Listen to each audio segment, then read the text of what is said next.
जहां पर सीएम योगी की आज एक बड़ी बैठक होने वाली है। सीएम आवास पर पीडब्ल्यूडी की ये बड़ी बैठक रखी गई है।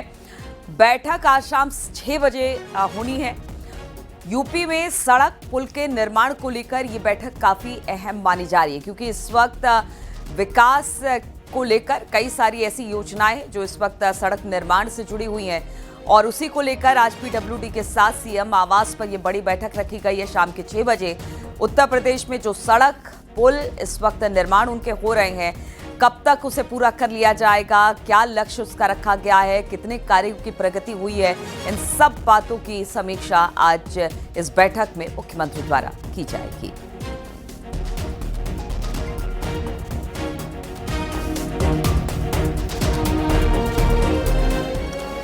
और हरदोई से खबर है, जहां पर एक पति ने अपनी पत्नी की नाक काट दी। मामला हरियावा थाना क्षेत्र के देवरिया प्रसिद्ध नगर का है। दरअसल राम खिलावन की पत्नी पूजा का गांव के ही सुशील से प्रेम प्रसंग था।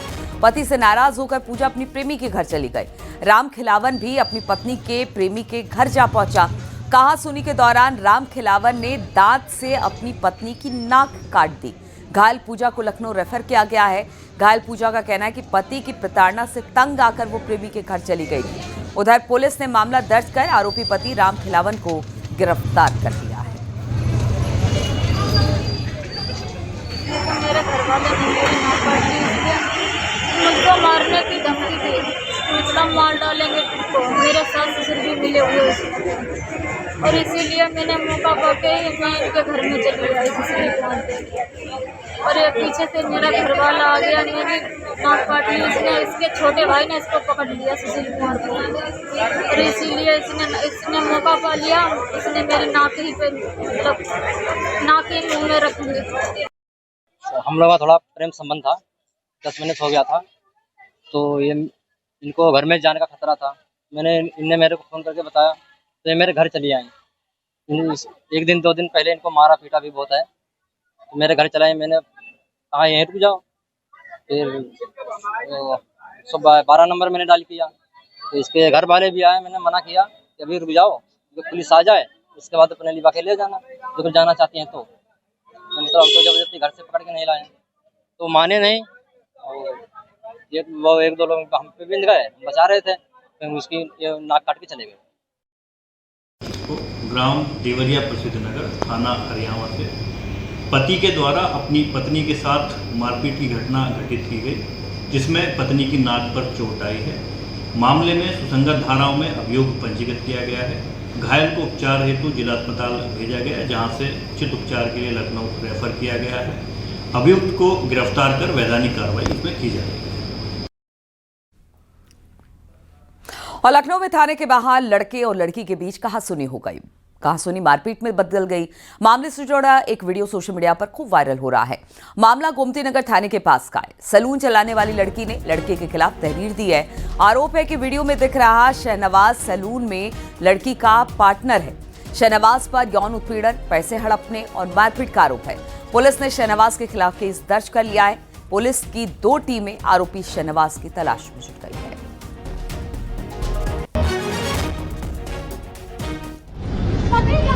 तो देखिए आप बीच सड़क पर किस तरह से हाथापाई हुई है, मारपीट हुई है। बताया जा रहा है कि दोनों एक सैलून चलाते हैं और इसी को लेकर पैसों को लेकर ये मारपीट हुई है। साथ ही यौन उत्पीड़न का मामला भी सामने आ रहा है। पुलिस ने शहनवाज के खिलाफ केस दर्ज कर लिया है। पुलिस की 2 टीमें इस वक्त आरोपी शहनवाज की तलाश में जुटी है।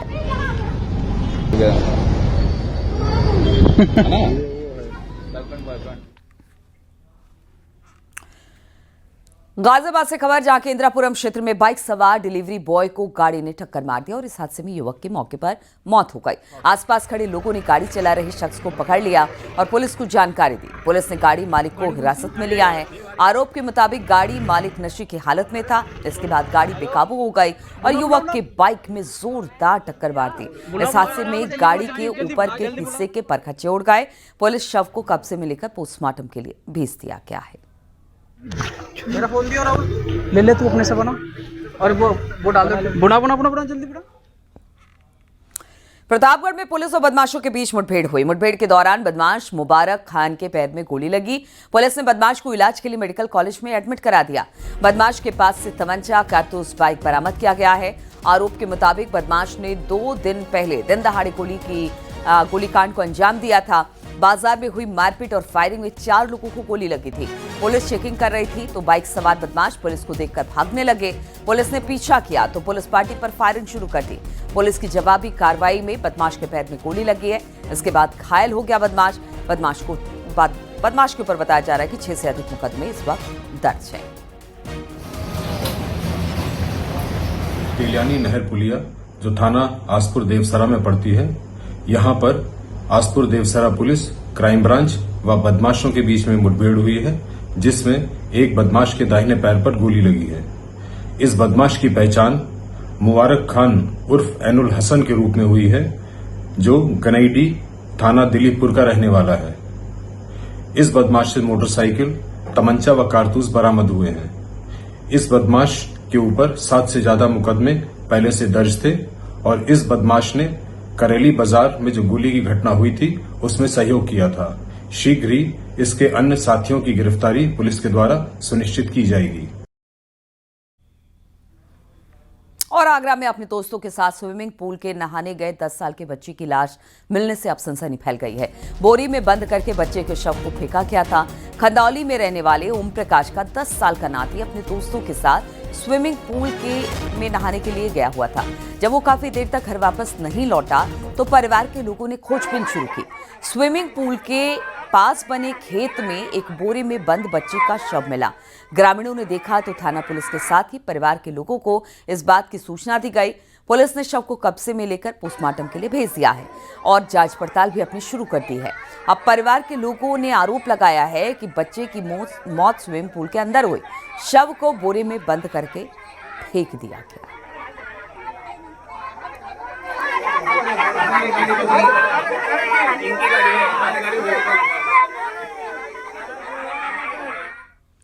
और गाजियाबाद से खबर, जहां के वेब सिटी थाना क्षेत्र में आम से भरी गाड़ी डिवाइडर से टकरा गई। हाईवे पर टोल प्लाजा के पास ड्राइवर को झपके आने से यह हादसा हुआ। गाड़ी में लाखों रुपए के आम लदे थे जो हादसे के चलते रोड पर बिखर गए। इससे कुछ देर के लिए हाईवे पर ट्रैफिक बाधित हो गया।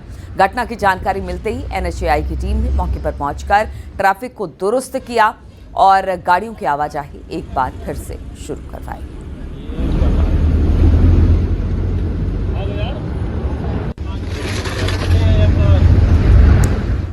भारत नेपाल बॉर्डर के पास गैर मान्यता प्राप्त मदरसों पर कार्रवाई जारी है। श्रावस्ती में सरकारी जमीन पर बनाए गए 3 मदरसों पर बुलडोजर चला है। तीनों मदरसों पर बुलडोजर चलाकर जमींदोज किया गया है।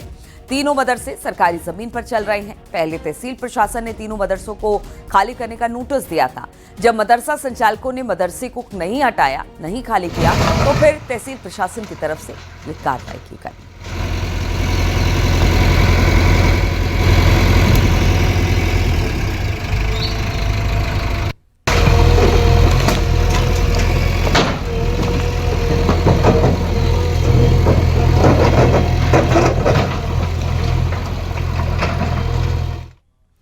हापुड़ से खबर, जहां पर पुलिस की गोकशी के आरोपी से मुठभेड़ हो गई। गोली लगने से एक आरोपी नूरू घायल हो गया। नूरू टॉप 10 हिस्ट्री शीटर है। हाफिजपुर गढ़ पुलिस के पास मुठभेड़ हुई। पुलिस मुठभेड़ में घायल बदमाश को लेकर गिड़गिड़ाता भी नजर आया। बाद में उसे अस्पताल ले जाया गया। नूरू ने पुलिस के सामने बिलखते हुआ कहा कि अब बख्श दो, कभी गोकशी नहीं करूंगा। कभी गोकशी नहीं करूंगा। संभल हिंसा मामले में पुलिस ने कोर्ट में चार्जशीट अब दाखिल कर दी है। पुलिस की चार्जशीट में कुल 23 लोगों का नाम है, जिसमें संभल से समाजवादी पार्टी सांसद जियाउर रहमान बर्क का भी नाम है। पुलिस ने यह चार्जशीट MP MLA कोर्ट में दाखिल किया है। आपको बता दें कि संभल में जामा मस्जिद के सर्वे के विरोध में 24 नवंबर 2024 को हिंसा हुई थी, जिसमें 4 लोगों की मौत हो गई थी। SP समेत कुल 28 पुलिस वाले भी इसमें घायल हुए थे। संभल हिंसा में भड़काऊ बयान के मामले में सांसद और संभल के सपा विधायक के बेटे के खिलाफ पुलिस ने मुकदमा दर्ज किया था।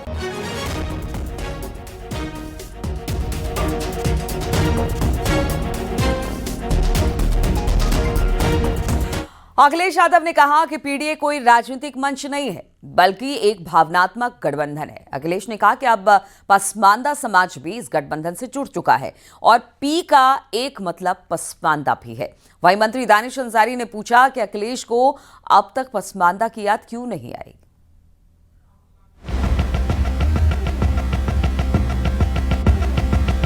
एसपी अध्यक्ष अखिलेश यादव ने पीडीए को लेकर बड़ा बयान दिया।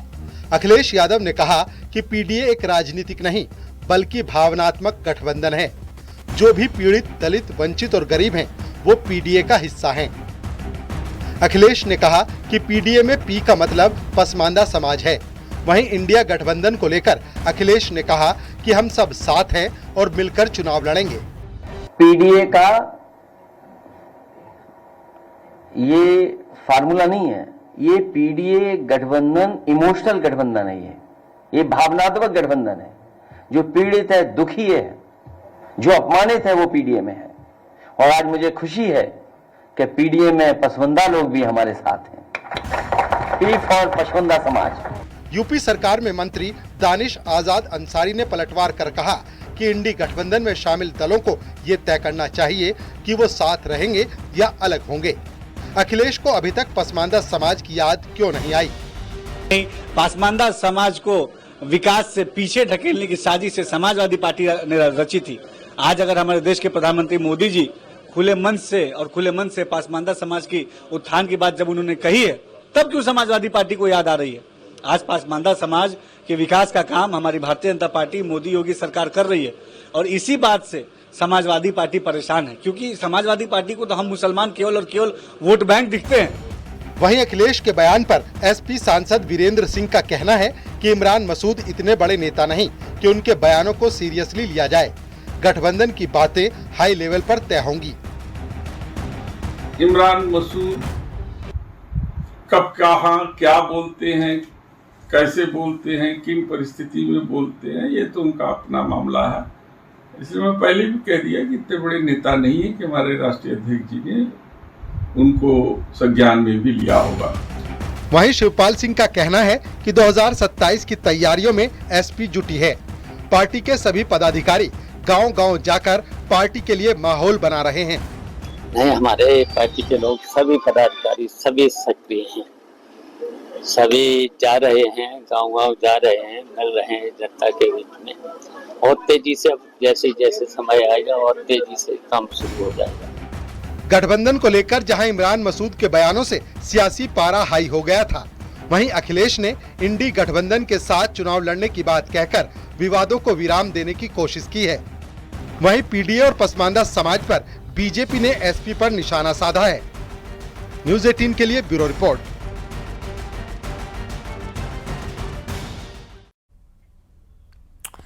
और मेरठ में सेना के एक जवान को AK-47 के 70 कारतूसों के साथ गिरफ्तार किया गया। जवान की पहचान राहुल कुमार के रूप में हुई है, जिसकी पोस्टिंग महाराष्ट्र के अहमदनगर टिली सेंटर में थी।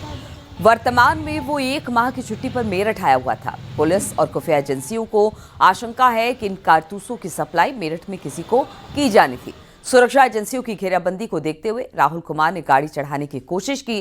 राहुल को पल्लवपुरम क्षेत्र से पकड़ा गया है और अब इससे पूछताछ हो रही है।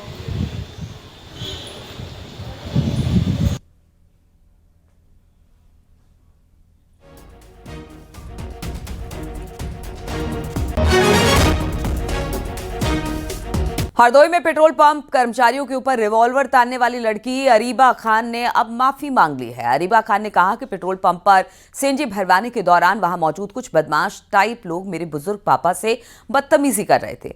इन लोगों के उनके साथ बदसलूकी और धक्का मुक्की भी की, इसलिए मुझे अपने पिता को बचाने के लिए पिस्टल तानना पड़ा और हमने ही पुलिस को फोन कर बुलाया था।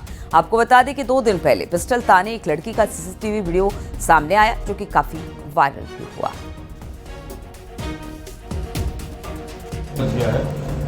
कि वहाँ पर पापा जब सीएनजी भरवाने गए तो उन लोगों ने बदतमीज़ी की और जो उन लोगों ने जान से मारने की धमकी दी और पापा का हाथापाई की, पापा को धक्का दिया, कॉलर पकड़ा। तो मुझे ऐसा फील हुआ कि एज अ सीनियर सिटीजन मेरे पापा अपना डिफेंस नहीं कर पाएंगे, इसके लिए मैंने वो एक्शन लिया जो कि गलत है। मैं गवर्नमेंट से इसके लिए सॉरी बोलना चाहूँगी। बट हाँ, जो वहाँ पर लोग थे वो ड्रिंक किए हुए थे और गुंडे टाइप लग रहे थे, उनके शक्लों से ये लग रहा था कि कि हाँ वो लोग ऐसे गुंडे टाइप हैं, और उन लोगों ने ड्रेस भी नहीं पहनी हुई थी, उनमें से सिर्फ 1-2 लोगों ने ड्रेस पहनी हुई थी, और रात का समय था और मैं अपने पेरेंट्स के साथ वहाँ पर अकेली थी। तो मुझे ऐसा लगा कि हाँ वो लोग अब मार देंगे, और उनकी बार बार धमकी दी जा रही थी उनकी तरफ से कि हाँ कार में बैठो, तुम सबको फूंक देंगे। तो इस पर मैंने वो एक्शन लिया।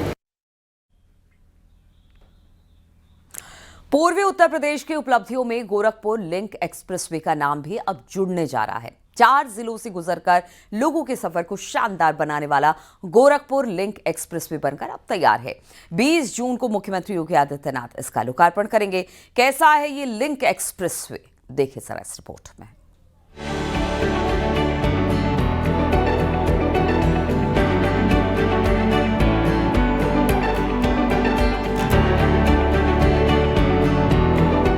गोरखपुर लिंक एक्सप्रेसवे बनकर तैयार है। 20 जून को मुख्यमंत्री योगी आदित्यनाथ इसे जनता को समर्पित करेंगे। इस एक्सप्रेसवे से गोरखपुर क्षेत्र पूर्वांचल एक्सप्रेस के जरिए लखनऊ, आगरा और दिल्ली कॉरिडोर से जुड़ जाएगा। इस लिंक एक्सप्रेसवे की लंबाई 91.35 किलोमीटर है, जिसकी कुल लागत 7,283.28 करोड़ है। पूर्वांचल एक्सप्रेस से ये लिंक एक्सप्रेस कनेक्ट हो रहा है। गोरखपुर के जैतपुर से आजमगढ़ के सालारपुर तक एक्सप्रेसवे है। गोरखपुर, संत कबीर नगर, अंबेडकर नगर और आजमगढ़ 4 जिलों से ये लिंक एक्सप्रेसवे गुजरेगी। इस लिंक एक्सप्रेसवे पर 9 टोल प्लाजा, 7 फ्लाईओवर, 14 छोटे पुल हैं। अब इस लिंक एक्सप्रेसवे के जरिए गोरखपुर से लखनऊ की दूरी महज 3.5 घंटे की होगी। इसके अलावा इसकी कनेक्टिविटी से लोग दिल्ली से आगरा तक के शानदार सफर का आनंद ले सकेंगे। ये बहुत बड़ा ये महाराज जी का सपना था, ये डबल इंजन सरकार का सपना था कि कैसे गोरखपुर, अगल बगल के जिले और खासकर गीडा इंडस्ट्रियल एरिया, उसको कैसे एक विराट रूप धार। जैसे आप देख रहे हैं कि गीडा इंडस्ट्रियल एरिया में आज जितनी भी देश की बड़ी बड़ी कंपनियां, सबने अपना अपना सेटअप डाल दिया। अब यहाँ से उन लोगों के ट्रक को आना, आवागमन, गोरखपुर ज़िले से लोगों को जाना, 50 लाख की आबादी गोरखपुर के मंडल की यहाँ के अगल बगल ज़िले सब जुड़ते हैं, वो सारे लोग करीबन 2-2.5 करोड़ लोगों का आवागमन शुरू हो जाएगा। लिंक एक्सप्रेसवे पर फर्राटा भरने के साथ ही इसके दोनों किनारों पर इंडस्ट्रियल कॉरिडोर भी तेजी से विकसित होगा। इस एक्सप्रेसवे से सामाजिक और आर्थिक विकास के साथ ही कृषि, वाणिज्य, पर्यटन और उद्योग को बढ़ावा मिलेगा। एक्सप्रेसवे के दोनों किनारों पर गोरखपुर औद्योगिक विकास प्राधिकरण ने उद्योग जगत के लिए जमीन आवंटित करना शुरू कर दिया है।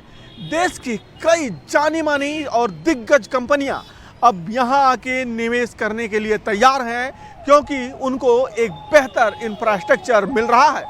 इन बड़ी कंपनियों के आ जाने से गोरखपुर के युवा रोजगार पाएंगे ही, साथ ही यहां की इकोनॉमी भी बूस्ट करेगी। अखिलेश पांडे के साथ रामगोपाल द्विवेदी, न्यूज़ 18 गोरखपुर। और नोएडा से खबर, जहां पर डिजिटल अरेस्ट कर 1 करोड़ रुपए की ठगी कर ली गई। भारतीय वायुसेना के पूर्व अधिकारी के साथ ठगी किया गया। PMLA केस में फंसाने की धमकी देकर इस ठगी को अंजाम दिया गया। ठगों ने खुद को ट्राई अधिकारी बताया, पीड़ित की को गिरफ्तारी का डर दिखाया। 20 मई से 12 जून के बीच 6 बैंक खातों में 1 करोड़ रुपए ट्रांसफर कराए। साइबर क्राइम थाना पुलिस जांच में अब जुटी हुई है।